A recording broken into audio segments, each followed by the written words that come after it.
მოკლედ ეს არის 2010-იანი Forester-ის რადიატორი.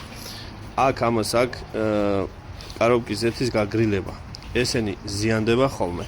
და მე წყალში გადააქვს აი ეს ზეთი რა და ქაფდება. თავსახურსაც აფუჭებს და სისტემაშიც რა ვიცი ბინძურდება ხოლმე. ამას ქვედა მხარეს ცვლიან ხოლმე, მაგრამ დიდხანს ვერ მუშაობს და კარგად ვერ მუშაობს. რა ვიცი, ნაკეთებს ჯობია ახალი, მაინც. აგერ ახალი, ახლა ამას შევცვლით, სისტემას გამოვრეცხავთ და გაიმართება ავტომობილი. ამის გარდა ეს არის გოჭი. ახალ მოდელებზე ასეთი გოჭები აყენია და ეს აგრილებს კარობკის ზეთს წყლის საშუალებით. შესაბამისად, თუ ეს ბუჭდება, იგივე პრობლემასთან გვაქვს საქმე. აქედან ზეთი გადადის ისევ წყალში და წყალში ზეთი ქაფდება.